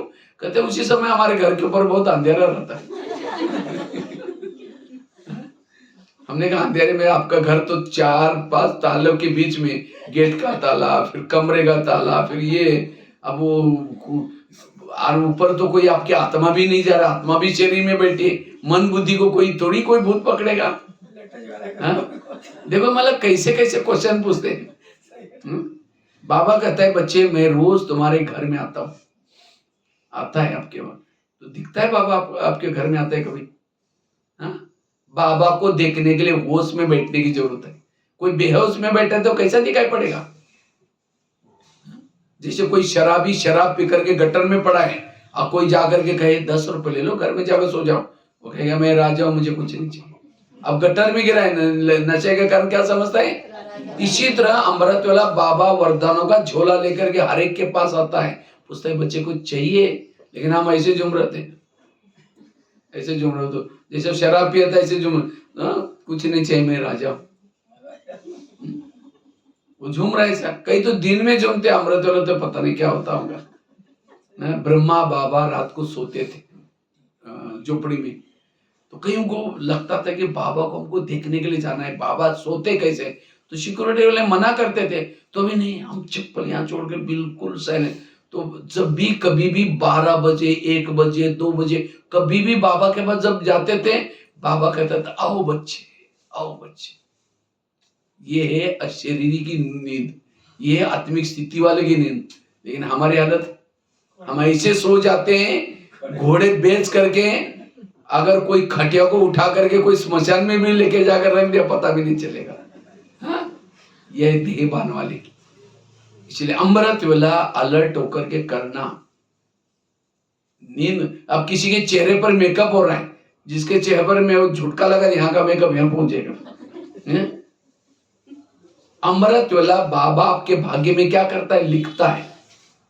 उस समय लिखता है बैठ करके, भले दिखाई नहीं पड़ता, सामने आप बाबा बाबा करते हैं, बाबा लिख रहे हैं तुमको मैं सोने के महल दूंगा इस जन्म में, इस जन्म में ये दूंगा। लेकिन हम क्या करें, कोई बच्चे के श्रृंगार करते हैं, मम्मी ऐसे ऐसे थप्पड़ मारते, चिप नहीं बैठ सकता नहीं तो तुम्हारे ये करें। इसी तरह कहावत भी बने, जब भगवान भाग्य में लिख रहे थे सो रहे थे क्या। इतना बेचारा ऊपर से आया है, सारी दुनिया के लोग सोए हैं और आपको उठा करके आपका भाग्य लिख रहे हैं। कोई बच्चा जब प्यारा होता है, मम्मी क्या करते हैं, सारे बच्चे सोने के बाद उसको उठा करके माल पानी खिलाते, बाकी सारे सोए, क्योंकि बच्चा बड़ा आज्ञाकारी अच्छा है, इसको माँ बाप ज्यादा प्यार करते। और हम क्या करते हो, नाच नखरे करते। इसलिए अलर्ट होकर के अमृत वेला बैठना। और जो अमृत वेला क्यों ऐसा होता है, क्योंकि सोने के पहले हम ढीले अवस्था में सोते हैं। तो अमृत वेला का फाउंडेशन है सोने की पहला बेला। हम क्या करते हैं, गुड नाइट करेंगे, बाबा आज तो बहुत थक गए, घर में मेहमान आए थे, पता नहीं मेरे अमृत वेला वो ठीक होगी नहीं, आप जरूर जगा देना, फिर कल सवेरे उठना है, बर्तन मांजना है, ये करना है, ऐसे सो जाते। इसलिए हम रात को सोने के पहले कोई अव्यक्त मुरली पढ़ करके, जैसे बाबा ने कहा था पहले लेसन में, शरीर तुम्हारी गाड़ी है और आत्मा उसका क्या है, ड्राइवर है। जैसे लौकिक में गाड़ी का ड्राइवर क्या करता है, सारा दिन गाड़ी को घुमा करके रात को कहाँ लगाता है, गैरेज में, और गाड़ी के अंदर नहीं सोता, सोने के लिए कहाँ जाता है, अपने घर में। इसी तरह हमें भी क्या करना है, शरीर की गाड़ी को सारा दिन घुमा करके सेवा करके रात को उसको गैरेज में रखा दो। गैरेज अर्थात बेड़। जैसे आजकल के बड़े बड़े शहरों में, अमृतसर, बठिंडा, लुधियाना, जो बड़े शहर हैं, वहां क्या करते हैं, नीचे से पिलर उठाते, पार्किंग नीचे होता है, रहने का ऊपर। इसी तरह ये 3 लोग हैं, ये धरती है गाड़ियां रखने का पार्किंग प्लेस है, और ड्राइवरों का रहने का स्थान का है ऊपर। तो हमें भी क्या करना है, अपने शरीर की गाड़ी को गैरेज में लगा करके सोने के लिए कहां जाओ, ऊपर बाबा के पास जाओ। और जब वहां जा करके, जैसे ड्राइवर जाता है, अपने फ्लैट की बेल बजाता है, मम्मी दरवाजे खोलते हैं, समाचार सुनाता है, तो हमें भी ऊपर जाकर के अव्यक्त होते में ब्रह्मा माँ को समाचार सुनाना, इस गाड़ी के द्वारा क्या क्या हुआ, और फिर अमृत वाला करके फिर नीचे आओ। तो सारा दिन कैसा लगे, मैं ऊपर से आई, मैं आत्मा हूं। इसलिए रात को सोते समय गाड़ी को यहां लगा करके ऊपर जाकर के सोना, तो सारा दिन आत्मिक स्थिति रहेगी, अमृत वाला अच्छा होगा। और दूसरी बात है, अंडरलाइन वाली बात, क्लास के पहले हर एक को आधा घंटे का योग जरूर करना है। क्लास कितना बजे चलती है यहाँ,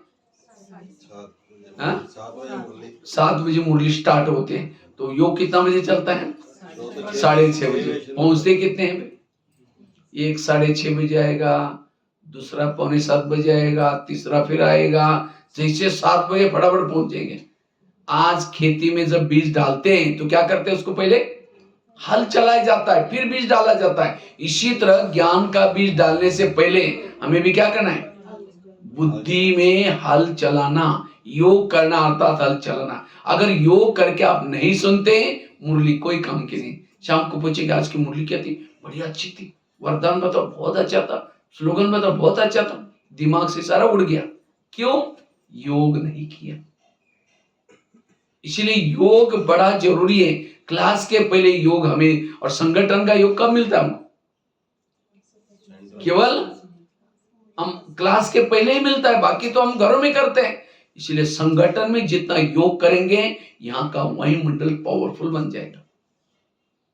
इसलिए हर एक को क्लास के पहले, और उसके लिए बहानाबाजी नहीं करना, बच्चे स्कूल में जाते हैं, ये सारे बहाने होते हैं। इसलिए हमें अपनी दिनचर्या को एडजस्ट करके, कहीं कहते दुकान खोलना पड़ता है, दुकान खोलेंगे, कितना कमाएंगे? 500। यहाँ नहीं आएंगे, लाखों करोड़ मिस हो जाएगा। उस दुकान से फिर पहले यहाँ आओ, अपने 2 कान खोलो। वो तो एक ही दुकान है, कितने कान है? 2 कान। उस दुकान से कमाया हुआ चोर लुटेगा, आग जलाएगी, पानी डुबाएगा। इस दुकान से कमाया हुआ ना चोर लुटेगा, ना आग जलाएगी, ना पानी डुबाएगा। तुर्की वालों ने रात भर मेहनत करके कमाया था, 3 सेकंड भूकंप आया, मिट्टी हो गई उसकी। उनका ही नहीं, हमारा भी होने वाला है। इसलिए बाबा कहते हैं चाहिए कि पेट को क्या 2 रोटी चाहिए, और 2 रोटी के पीछे आप अमृत वाला मिस कर रहे हैं, योग क्लास के पहले योग मिस कर रहे हैं, ये क्या है? इसीलिए हमें समेटना है अपने आप को, ज्यादा विस्तार में नहीं जाना है। इसलिए क्लास के पहले हर एक को क्या करना है? योग जरूर करना है। और तीसरा, मुरली सुनने का सेंटर पर। आजकल ऑनलाइन में सुनने की माया लगी है कई लोगों को। ऑनलाइन से सुनेगा, उसकी पूजा भी ऑनलाइन से हो जाएगी। आजकल मंदिर में कम लोग जाते हैं, वही मोबाइल में कोई देवी को निकालेंगे, वही पूजा करते रहेंगे। अब ऑनलाइन वाले लड्डू की खुशबू थोड़ी आएगी। यहाँ आएंगे, आपके भगत भी आपके मंदिर में आकर पूजा करेंगे, लड्डू रखेंगे, कहीं तो खुशबू आएगी आपको। ऑनलाइन वाले लड्डू वाले क्लिक वाले से खुशबू थोड़ी आएगी। ब्रह्मा बाबा को दादियों ने पूछा था, बाबा त्रेता युग वालों के लिए पढ़ाई का प्रबंध आप क्या करेंगे? उसके लिए मधुबन में इतना हॉल बनाना पड़ेगा, मकान बनाने पड़ेगा। बाबा ने कहा कि नहीं बच्चे, 9 लाख क्लास के रेगुलर स्टूडेंट बनाओ। त्रेता युग वालों के लिए पढ़ाई का प्रबंध मैं आगे चल करके जरूर करूंगा। और आप बाबा ने 4-5 साल से क्या किया?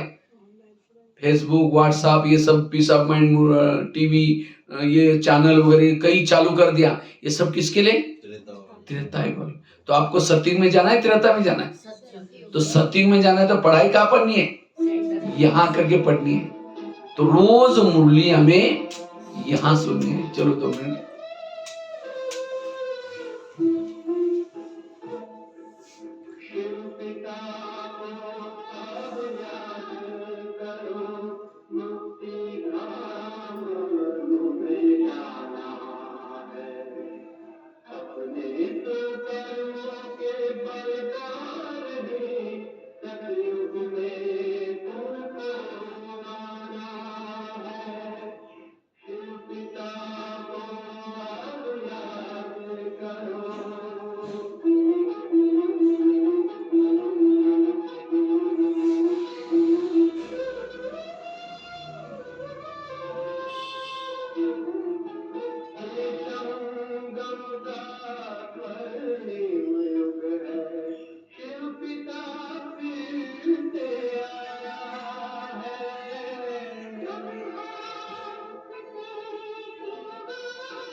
10 मिनट में पूरा कर देंगे। तो मैं आपको बता रहा था क्लास में आकर के हमें क्या करना है, मुरली सुनिए, भले वो भी सुनो लेकिन एज ट्यूशन। बच्चे क्या करते हैं, स्कूलों में जाते हैं, सवेरे से हम क्या लगाते हैं, ट्यूशन। और ट्यूशन भी कौन सा लगाते हैं, जो सब्जेक्ट कच्चा है उसी का ट्यूशन लगाते हैं। इसी तरह हमें भी यूट्यूब से इधर से वही क्लासेस सुनने जो आपके सब्जेक्ट कच्चे हैं। कई क्या करते हैं, जो भी सामने आया सुनते रहते हैं। और आजकल तो यूट्यूब ये सब चैनलों में मन मत परमत उल्टी सल्टी मत वाले भी बहुत है, इसलिए हमें किसी की भी सुनने में नहीं लगना है। जो मधुबन में कुछ सुनाते हैं, महारती सुनाते हैं और ईश्वरीय महावाक्यों के आधार से सुनाते हैं, वही बातें सुननी है। इसलिए नहीं तो कई आजकल भटक रहे। कभी बाबा कहते थे मैं आगे चल करके ब्राह्मणों का झाड़ हिलेगा, तो मैं कभी सोचता था कैसे हिलेगा। कोरोना काल आ गया, कोई निमित्त बन गया और उसके लिए ऑनलाइन शुरू हो गया। अब जैसे हो गया फिर उसके बाद धीरे धीरे ऑनलाइन से सुनते सुनते कई लोग चले भी गए। हमारे अंदर के विकार संस्कार खत्म नहीं हुए हैं। अगर उस विकारों को इसमें से कुछ भोजन मिल जाता है, वो संस्कार फिर जागृत हो जाएंगे।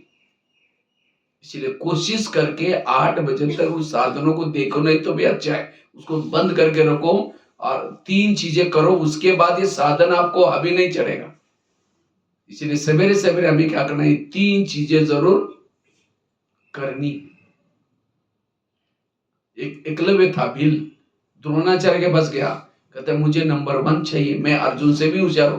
कहा कि नहीं, तुम्हारा गुरु कौन है? कहता आप ही मेरे गुरु। कहते तुम मेरे पास कभी आए ही नहीं, चलो मैं दिखाता हूँ। जंगल में लेके गए, एक पुतला दिखाया, देखो। तो इसी तरह ये peace of mind Murli, Facebook, WhatsApp, ये भी क्या है, पुतला है। उसके सामने बैठ करके शिवानी बहन के क्लासेस, अच्छे क्लासेस सुन करके होशियार तो बनेंगे, लेकिन नंबर 1 नहीं जाएंगे। नंबर 1 वो आएगा जो सामने शिक्षा लेता है। द्रोणाचार्य ने कहां से लिया था? पुतले से। और उसने अर्जुन ने कहां से लिया था? सामने से। नंबर 1 कौन गया? अर्जुन। इसलिए इन साधनों से, कई कहते पैसा खर्च करना पड़ता है सेंटर के आने के लिए, रिक्शा का खर्चा करना। रिक्शा में खर्चा करेंगे, मिलेगा कितना? आजकल के बच्चे पढ़ने के लिए कहां कहां दूर तक जाते हैं, वो पैसे की पढ़ाई है। और यहां तो इसलिए भले खर्चा करना पड़े, लेकिन हमें यहां करके सुनना है। और ये 3 चीजें जो ब्राह्मण करते हैं वो है पक्के, और उनकी स्थिति पावरफुल बनते हैं, वो उच्च पद प्राप्त करते हैं। इसलिए हमें ये 3 चीजों को अंडरलाइन करना है। तो आत्मिक स्थिति बनाने के लिए ये 3 चीजें।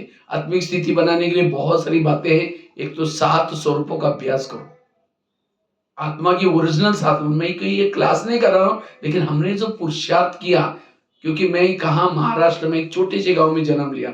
मैं तो 11 साल स्कूल भी नहीं गया था, बकरी चराते थे, 6 महीना स्नान भी नहीं करते थे लौकिक में। रियल बात आपको सुनाता हूँ। एक बार कपड़े डाल दिया, फटने तक निकालते भी नहीं थे।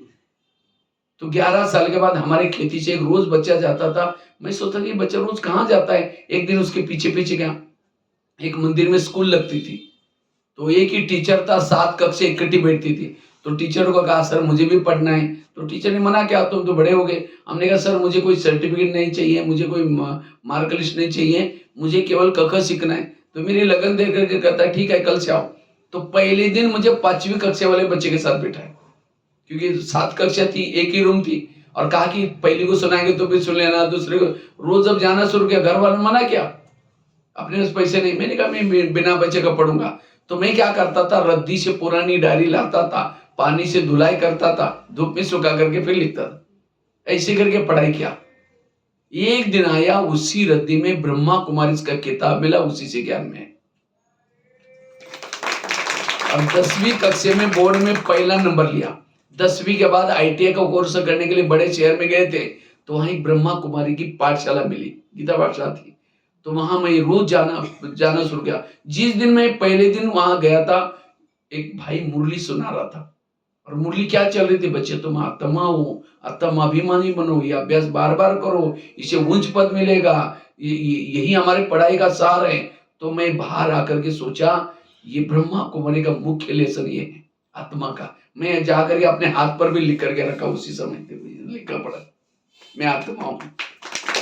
और इसी की मेहनत से आज कहाँ तक पुलिस वालों को देख करके डरता था, लेकिन आज पूरा भारत में जाकर के 12,000 स्कूलों में 1100-1200 जेलों में लेक्चर करके इंडिया बुक ऑफ रिकॉर्ड में नाम दर्ज किया।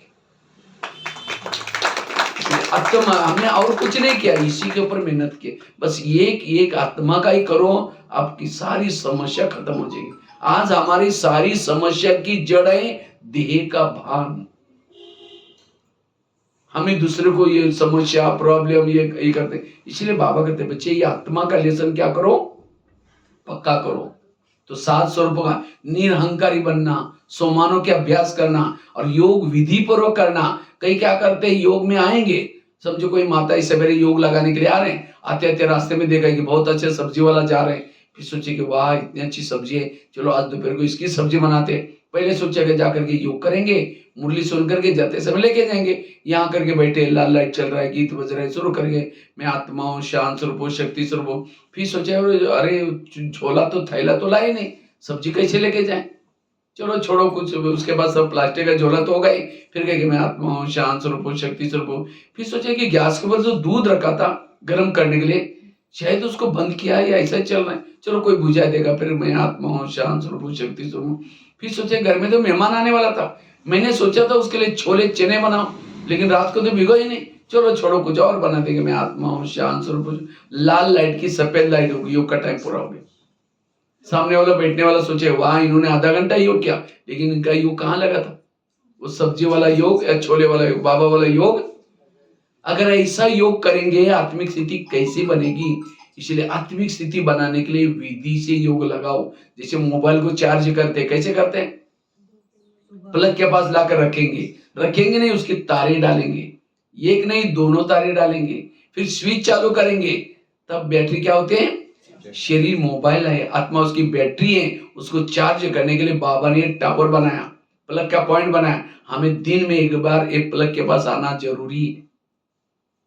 आज आने आकर के क्लास में शरीर को डाल दिया, मोबाइल को डाल दिया, तारे नीचे भटक रहे मन बुद्धि, तो भी कोई काम नहीं करें।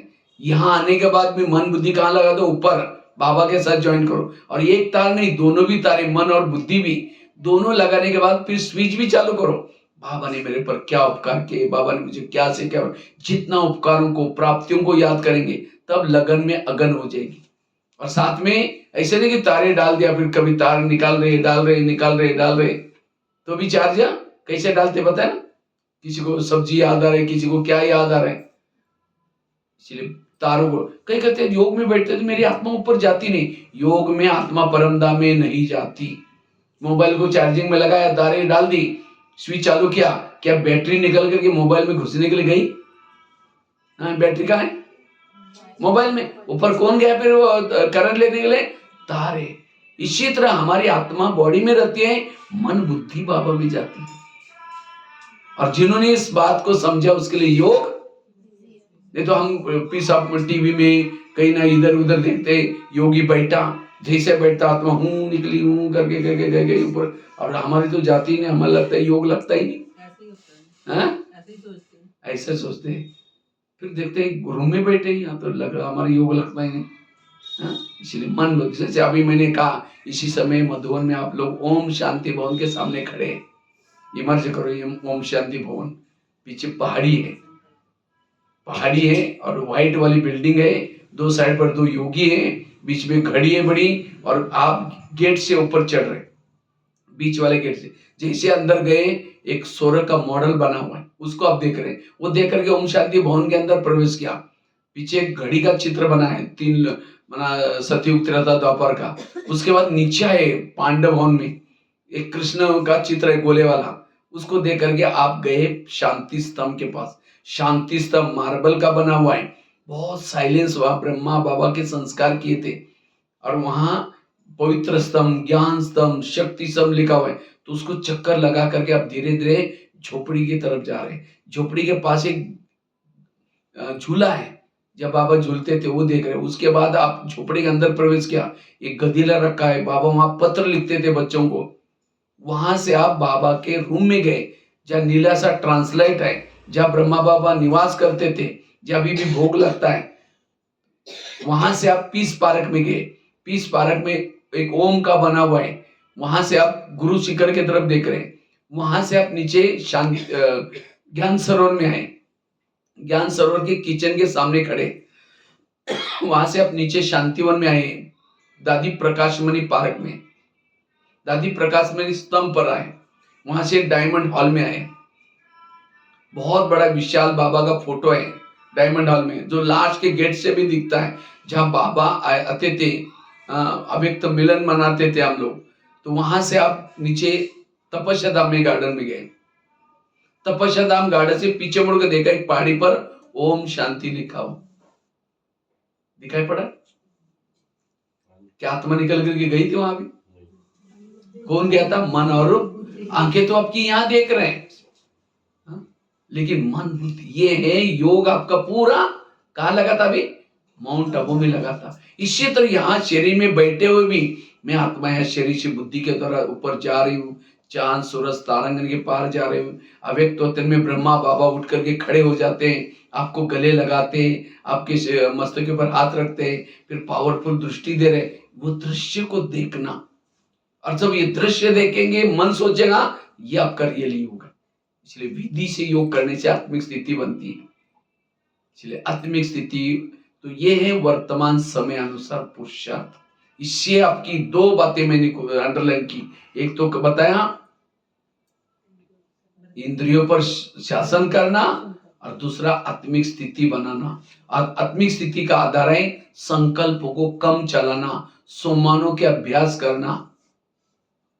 इसलिए आत्मिक स्थिति की जितना मेहनत करेंगे सारी समस्या खत्म हो जाएगी। और आत्मिक स्थिति के लिए अमृत वाला कितना महत्व का है, लास्ट ये एक स्टोरी सुना करके मैं पूरा करता हूं। एक राजा था, सारे संसार में मशहूर था। तो एक सन्यासी जाता है, देखता है कि राजा इतना मशहूर क्यों है। उसने पूरी उसकी दिनचर्या देखी लेकिन पता नहीं चला। लेकिन एक बात उसने नोट की, राजा सवेरे जल्दी उठता है, हर एक के पास जाता है, गुड मॉर्निंग, कैसे हो, क्या हो। और राजा जल्दी उठने से क्या होता है, मंत्री भी अलर्ट रहता है, प्रजा भी अलर्ट रहते हैं। तब समझ गए कि ये मशहूर है। कुछ समय के बाद वही सन्यासी को क्या पता चला, राजा कंगाल हो गया। उसको लगा ये कैसे हो सकता है।